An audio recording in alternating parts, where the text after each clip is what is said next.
how do you come up with Once Upon a Time in Hollywood? Because you're fucking with a historical timeline. Yeah. I mean, and it's very satisfying and very exciting. Well, I'd worked on that piece for about 8 years because I wasn't in any hurry of getting it done. So I think I was actually either I was in no, I wasn't in Austin. I was in London doing promotion work on Death Proof when I think I wrote the first two things on Once Upon a Time in Hollywood, and it was actually written in book form then. I wasn't trying to turn it into a movie, and it was written in prose form, and then I kind of discovered who the characters were, and I liked the idea of using this Hollywood knowledge I had that I could pour it into a story. And then so what I would do is, so it started writing, it became book form, then it became play for a little bit, and then it kind of metamorphosized into a script.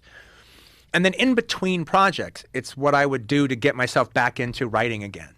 And just sort of like syphilis, just kind of, not syphilis, the guy who pushed the rock up the hill.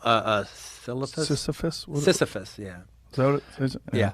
Yeah, just kind of push the rock up the hill a little further each time, and then then I abandon the rock and go start doing the next thing I was going to do. And after Hateful Eight, I figured that was going to be the same thing. I'd push it up to a certain point and then stop, and then all of a sudden, oh no, I'm not stopping. It's all coming in. I guess this is it. I guess this is when I'm going to do it. And so, so then I just kind of finished it. But it was just this whole idea of making a movie that takes place in this time. I had the two characters, Rick and Cliff, and just dealing in that world. So you started out in book form. Yeah. And then shifted back and forth, play to screenwrite. Right. So that it makes a natural sort of a progression for you to come back and review it as a book. Yeah, I mean, because I was in no hurry. When I wanted to learn something about the character, I wrote through it. So it was always easy to put like Marvin, the agent, and Rick together, and then they could talk out any issues about his career. They could talk out any problems Rick had, just as a form of that dialogue. Like, for instance, in the book, it's not in the movie, in the book, when Rick finishes his Lancer episode, James Stacy, the character that Timothy Oliphant played, is, hey, Rick, after work, you want to go grab a drink? Yeah, sure, let's do that. And so they go to this bar in San Gabriel called the Drinkers Hall of Fame. Now, that bar existed in 1969 because my dad was a piano bar musician, my stepdad. He was a piano bar musician, and he used to play at that bar.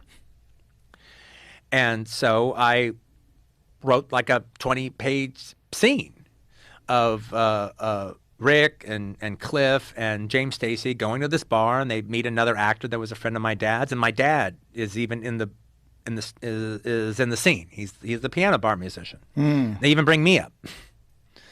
Rick gets an autograph for me because I'm a fan of 14 Fists of McCluskey.